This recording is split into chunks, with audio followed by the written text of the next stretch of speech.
This is Sheriff Spotlight with the Rockingham County Sheriff's Office, highlighting the office and deputies dedicated to providing law enforcement services and maintaining the trust and support of Rockingham County citizens, all while keeping neighborhoods and communities safe.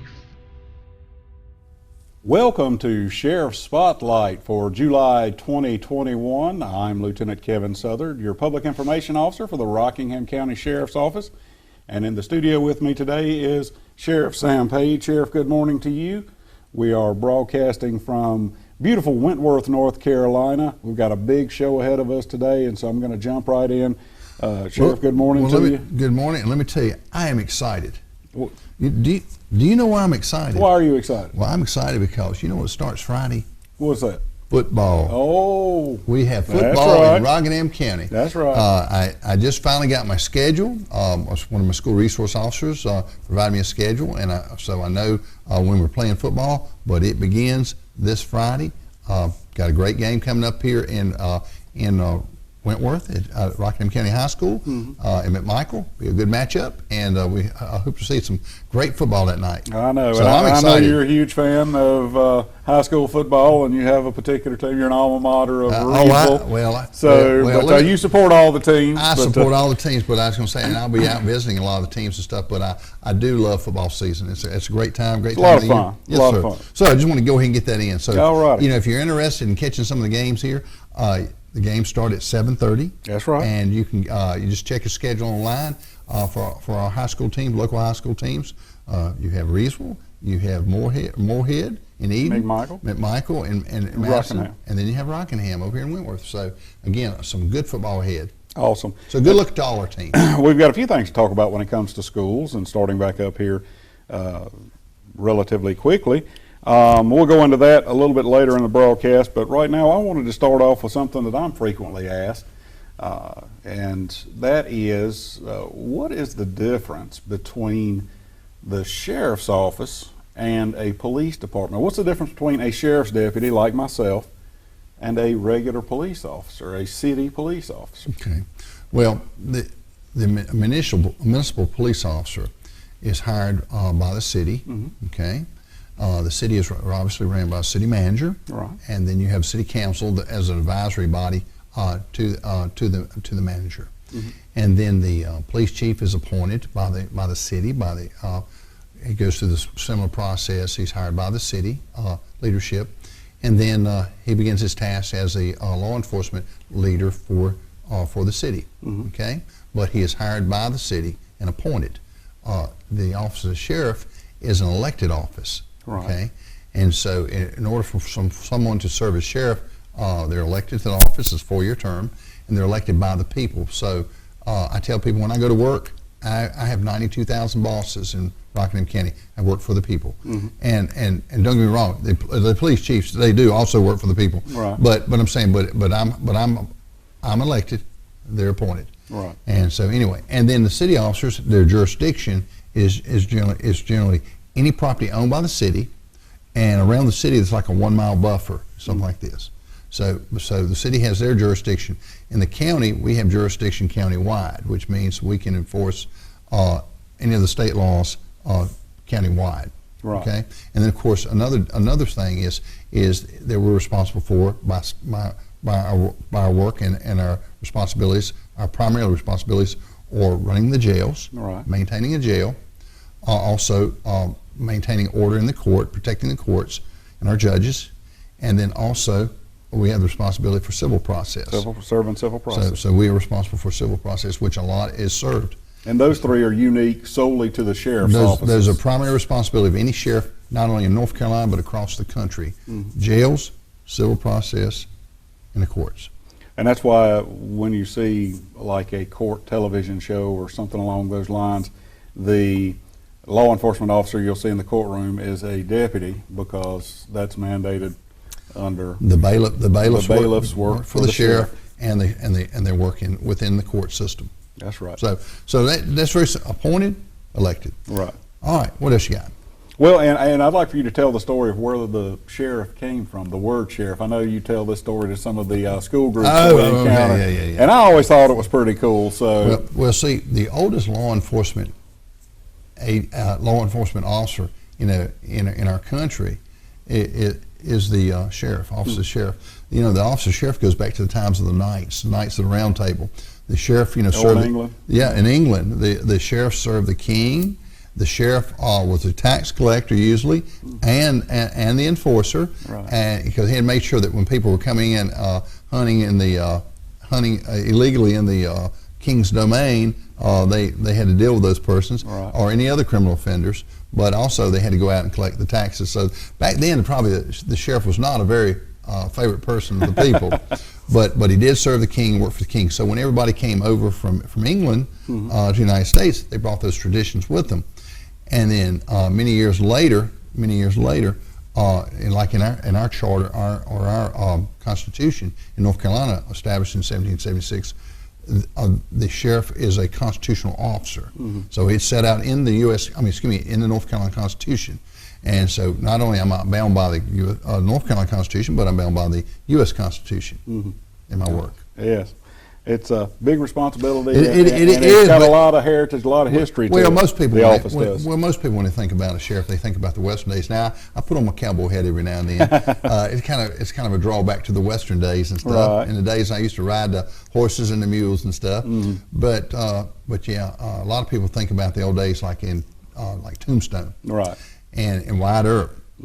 And why I bring that up is because I've had the opportunity to go out to Arizona a few times. And I've been to Tombstone twice, and actually gone out there and I had a meal and watched a gunfight. Right. Yeah. Acting, of Simulated, course. Yeah. But it's really neat to go out there. They actually have Boot Hill, where persons are buried that were, I guess, when they passed and are involved in gunfights, they buried them outside the city. A place called Boot Hill. So anyway, it's kind of neat to go back, because it's like going back in time. I actually got a picture of me when I met the marshal. He was out there in the one of the stores and stuff, standing out there. So got a picture with the marshal while I was out there. So nice. Sheriff got a picture with the marshal. So it's kind of cool. But anyway, it's a great job, and meet a lot of nice people. And but again, like I say, if you see the sheriff with a cowboy hat on, it's just kind of a fallback to the old days. Right. So we've come a long way from those old days, though. There are technology as we move forward in technology, and we've got some good things going here. You've got some new technology coming to our jail, if I'm not mistaken. Tell us about that. Exactly. Well, I went before the county commissioners a few weeks ago, and we're looking at a program called a Tech 84, which basically is a body scan system. Probably 6 years ago, we were able, for a small amount of money, was able to purchase used scanning machines from TSA at the airport. Like you said, at the airport. Yeah, let's say the airport. And we thought we could use that application. Several jails in North Carolina had the opportunity, across the country, I'm sure, had the opportunity to get these for just a few $1,000s. And what we did was we brought them in, and our intent was to not only, when a person comes into the jail, we have to search them.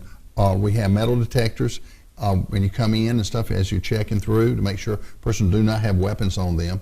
But the problem is, if someone has drugs or contraband or weapons, if they're hidden in areas where you can't obviously see those, then when you have the full body scan system, what it does, it scans outside and inside. So if someone's hiding drugs or something like that privately, you'll be able to detect those.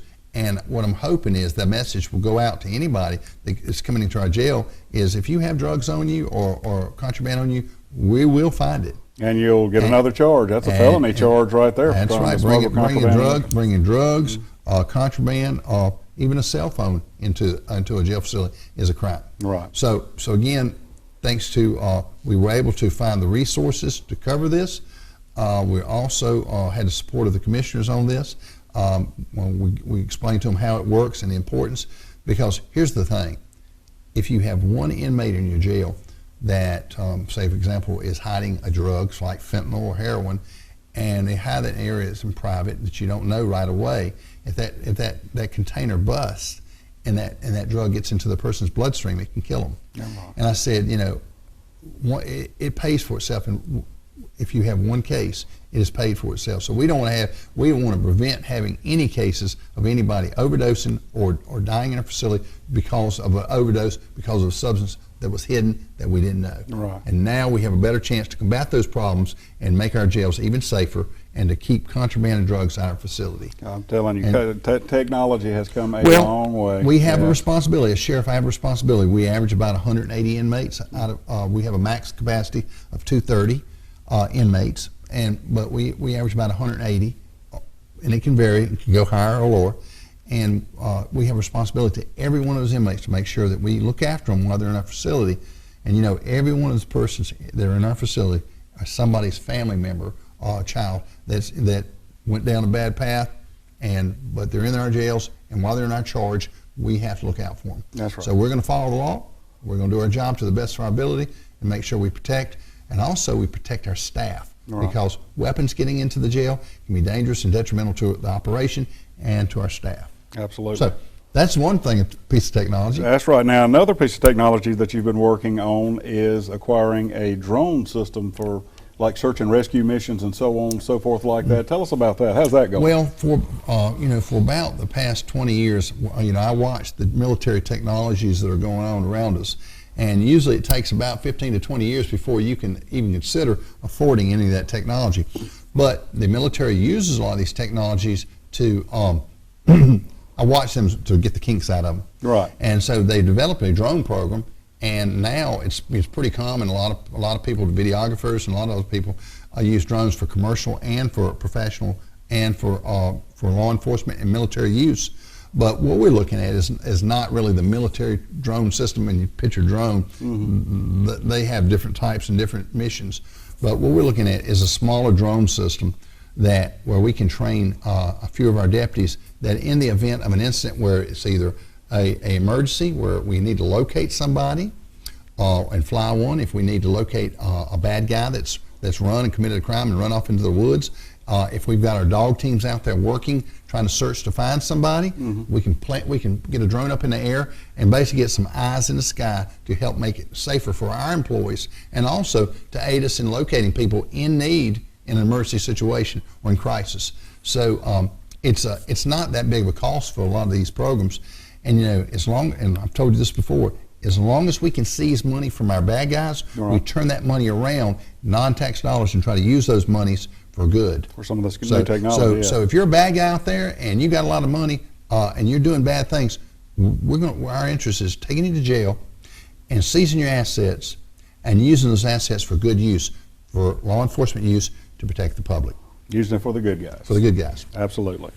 All righty. Now, you've got some detectives that have had promotions here lately. I want to start off with Sergeant Angie Webster, recently promoted to sergeant, but she's mm-hmm. also acquired a very special national certification here lately. Tell us about that. Angie just received her International Arson Investigator Certificate, which is an international certificate.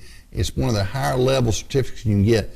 And she started in fire service mm-hmm. Before she came into law enforcement. Then she came into law enforcement, and she currently works and is one of the key persons that work with our fire marshals on the arson task force. We have an arson task force. So if you have a suspicious fire in Rockingham County, if the arson task force is activated, Angie will be there. Mm-hmm. And based on her skill set, she will work with the fire marshals and help them to basically identify cause and origin of a fire, and also try to identify this person responsible if it being a suspicious fire. Right. Okay. Some fires occur or mechanical, electrical, and some are intentional. Right. So that's what arson investigators do. They try to determine cause, origin, and on that fire, and then if it is a person that if it is deemed an arson case, then her job is to try to identify those responsible and bring this person to justice. And so she does a good job. She just recently promoted to sergeant and has worked in our detective division for a few years now. She's been with us for a few years now and has done a great job. Absolutely. And we wish her the best, and congratulations to her certificate as a international certificate for her arson investigator. Now, we also have a new lieutenant, recently promoted lieutenant, and a recently promoted captain in the criminal investigation division. Jonathan Cheek has worked within our patrol division, and he's worked with our detective division for several years. And Jonathan was promoted to lieutenant, which means he'll be the lieutenant who does the day-to-day operations with all the detectives. And then, of course, we had Mark Kennan. Mark went from lieutenant from the patrol side to the detective side. And when Marcus Marshall, our former captain, congratulations, Marcus, on your retirement. And when Marcus retired, and then Mark moved up as a captain, was promoted to captain over the investigative division. So he does the big picture to make sure all the investigators and everything works. Right, right. So congratulations to all three of them. All three. Well deserved, well deserved. Great job. All right, I mentioned earlier in the program that we were going to circle back to some of the school activities that'll be going on. You know, you mentioned the football that would be starting on Friday, but guess what else starts on Monday? On Monday the 23rd, school begins in Rockingham County. Actual in school. In school. In school. Something, you know, last year was kind of like a fog, but a lot of people we were doing the Zoom. We were doing a Zoom Read Across America. You know, we did that. That's still on YouTube, by the way, if you want to check it out. And so yeah, that was good. That was good. Yeah, that was a lot of fun. But if you're interested in Read Across America, elementary school, give me a call. I will come read Dr. Seuss to your kids. We love it. But what I was going to say is, yesterday we did a program on school bus safety. We had Dr. Shotwell, who's our school superintendent from Rockingham County. We had Mr. Cox, who's the transportation director. We had other officials from the school there. We also had, and we also had some maintenance guys there too. Mm-hmm. And then we had police representation we had the police chiefs from Madison, Mayodan, Stoneville, Eden, Reedsville, and then of course the sheriff's office and the highway patrol. Right. So we had a lot of representation there. And basically the main message is this coming Monday, when you see those yellow buses out there running, expect them to stop. Right. And Dr. Schott will explain. You'll see the amber lights first to indicate they're slowing down, and then and getting ready to stop, and then you'll see the red lights, and then the stop arms go out. Don't pass a stop school bus with the red stop arm out. They're running camera systems, so if we have that happen, or if you are motoring public and you see somebody run a school bus stop sign, hey, give us that tag number. We'll follow up on it. It is probably one of the most serious offenses. You get the most points. Yes, on it is the most serious offense. But points aside, what's serious is you could injure or worse, kill a child. We saw that in 2009. An Atkinson child was getting on the bus in Stoneville and was either getting on or getting off the bus and was struck by a vehicle. We've got to pay attention. Now, what I said yesterday was, when you're around school zones, we're going to be, for the next few days, when school starts, we're going to be working the school zones, working in conjunction with our police, highway patrol, and sheriff's deputies. We're going to be working these school zones to make sure people are operating in those areas safely. Mm-hmm. Watch your speed, plan ahead. If you've got cell phones, put them down. Let it be a cell phone free zone. Right. Please don't operate your cell phones when you're near schools or anywhere near a school bus, because we want your focus on what's in front of you to make sure we observe the children when they're getting on and getting off the buses, and make sure that our children are safe in doing so. So if you pay attention and help us, it's going to help us to keep those children safe. Our school resource officers will be back in the schools too. Tell us about the school resource officer program, how that's set up. Well, we've had a school resource officer program in Rockingham County since about 1994. And in Rockingham County, we have two high schools. There's a school resource officer at McMichael, and also at Rockingham Middle School, Rockingham High School, and also we have 6 elementary schools that we cover, and work with the charter school here, Bethany Charter. So we have the elementary school, we have officers that have multiple schools that rotate into the different schools, teaching the GREAT program, gang resistance education training. And so they rotate. They work with the town of Stoneville, with the police chief there. We help support them with a school resource officer working in Stoneville Elementary. And again, it's a collaborative effort to help make our schools safer. Parents, school resource officers, administrative staff at their schools, our school superintendent, and our deputies and our police officers working out here together make a difference. That's how you have safe schools, everybody working together. Absolutely. And if you see something around a school that doesn't look safe or doesn't look right, call. If you see something, say something. What's that number we call? 911. That's the only number you need to know. If you need assistance, you need law enforcement assistance, fire assistance, paramedic assistance, 911 is the only number you need to call. But I'm going to ask, I'm going to jump for something just for a second from school. Last year, I think we had over 7,000 false calls on the 911 system. Basically what happens is somebody accidentally hits 911 or somebody accidentally hits the 911 alert button, stuff like this. When that happens, we have to have probably more than one officer responding to those calls. Don't know the nature of the And call. we don't know the nature of the call. And then later it's determined it's be a false call. What happens is that's pulling resources where they could have been maybe used somewhere else. So it's very important that when you have your cell phones, which are very important to keep on board with you, is to make sure that you don't hit that 911 panel board, that button that says help, unless you need it. And if you do accidentally hit it, call them back Let let them know that it was an accident. I mean, accidents happen. We get that. And if that happens, sometimes little children, a lot of times we get kids, little kids playing the phone. Yeah. But if that happens, hey, very simple. Call Just back. call the No 911 harm, no center. foul. Call them back at 911 and say, look, accidental, and let them know. Yeah. But if we don't hear that, we're going to respond. And Because there's that's- multiple, like you said, multiple emergency agencies. They don't know if it's a medical call, a fire call, a law enforcement related call. So everybody's coming. And also, I know all the buses. Let's go back to the buses. All the buses have, the drivers have cell phone accessible if they have an emergency. They're running camera systems on those buses. They're well lighted. They're very bright yellow. You can't miss them. But go back to what I said: is when you're driving, put the cell phones down when you're near the school zones, and make sure that you're observant when you see the buses out. Anticipate them stopping. Absolutely. And like I said, we don't want to hear anything we don't want to have any incidents where any of our children are hurt or worse. Okay. I want to talk about Project Lazarus because I believe that's one of the best ways that we can keep unused prescription medications out of our schools. Right. That's a problem with going into, mom or grandma's Medicine cabinets. Yeah. One of the biggest problems we saw over the years is how are prescription medications getting into our schools, and a lot of times it does come from the medicine cabinet. Secure your medicine cabinet at home, and if you have outdated drugs and old outdated drugs, you can simply bag those up and bring them to your local police department or the sheriff's office, and you can drop those off. And we can't take liquids or needles, Right. but if you have pills and capsules that you need to get rid of, bag them up, bring them to the sheriff's office, and we'll help dispose of those. Get those out of your medicine cabinet, and again, we appreciate your cooperation under the Jeff Pruitt works with us on the opioid task force, along with the other law enforcement agencies and other agencies in this county and faith community, everybody working together. But this is one program that we pushed out, started early with, was Operation Medicine Drop. And now, because everybody working together, we've got those boxes at every law enforcement agency. If you're 24-hour access. 24 hours, yeah, 24 hours. And it's not just dangerous to whom it might fall into the wrong hands, it's also dangerous to you if it's out of date, because some of that medicine can actually have an adverse effect on you if it's out of date. That's correct. That's correct. Fans for the Elderly. Fans for We've the been Elderly. doing good. We started that program in late May, 1st of June.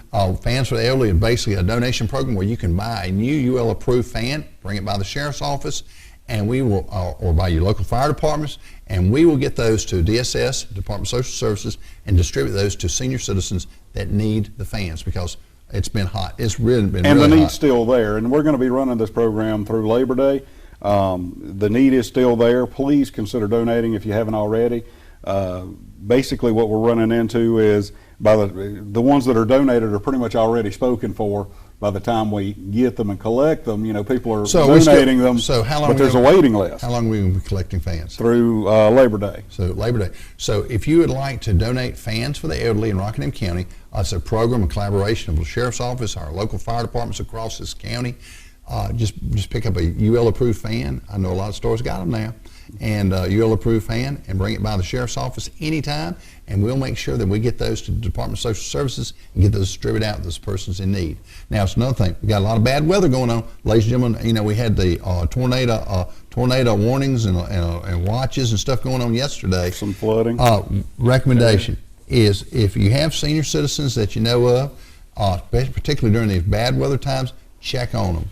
And if you can't get them on the phone, go by and see them. Make sure they're okay. Do a daily check. The other thing is, make sure you have a cell phone available. Make sure you have a flashlight accessible and available. Make sure you have maybe some food stores, some non-required refrigerated type food store, and water. In the event if something happens and you lose power, having some water, having some food, having your cell phone, having a light system are very crucial. And those are some things I would recommend. And having a first aid kit nearby. Absolutely. Recently was the anniversary, a very somber anniversary, of the Short family murders from back in 2002, I believe it was. Every year, we participate in what's called the Jennifer Short motorcycle ride.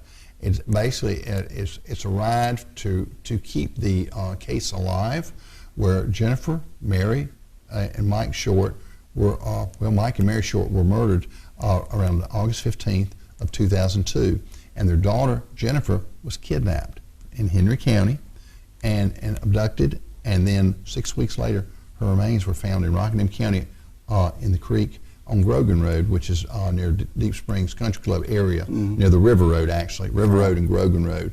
And so every year, the case has not been solved, and so every year we do this ride to basically keep this investigation alive. I do have some news, is that I talked with Sheriff Perry up in Henry County, and we've agreed to working with the state police and working with the FBI to reactivate the task force to basically go back and look at all data from the beginning to where we're at, to see if there's anything in there that may need to be looked at again. Okay, new set of eyes. But you know, in 20 years, you can have multiple investigators go through this. Well, and technology comes a long way too. Well, yeah. that's one thing. That's one thing earlier. that I always bring up is what technology do we have now? DNA, whether it be the CODIS or NIBIN with the firearms issues and stuff like this.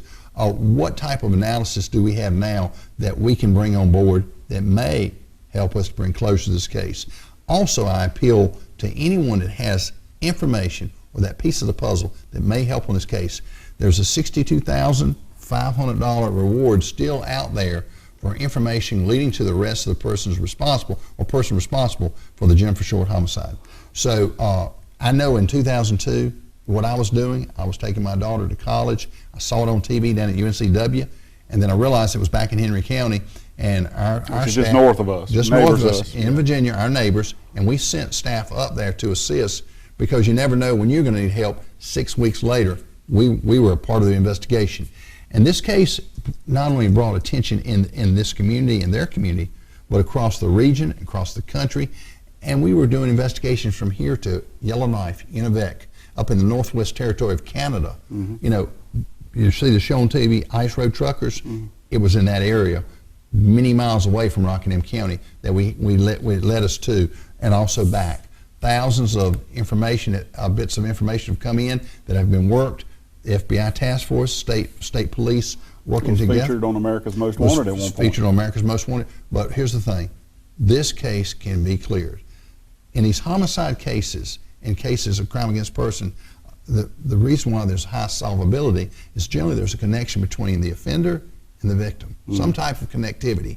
So with that thought process is, I'm telling them, let's go back into it, let's look from the beginning, let's bring some fresh eyes in and look at our technologies and try to bring this case to closure. So we're going to make that effort. We owe that to the Short family, we owe that to our communities in Rockingham County and Henry County, and we're going to do our best to try to bring the person to justice. We appreciate everybody's help, and if you know something about the Jennifer Short, Mike Mary homicide case in Henry County and in Rockingham County from 2002, contact Crime Stoppers in Henry County or Crime Stoppers in Rockingham County. And remember, you can be anonymous.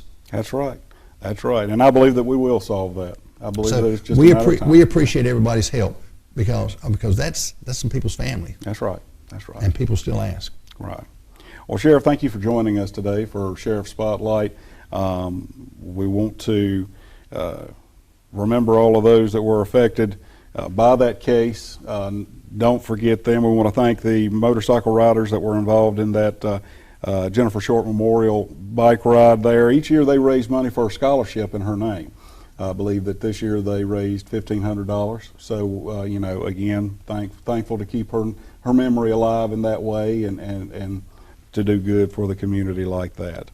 That being said, we'll see you next month right here on Sheriff Spotlight.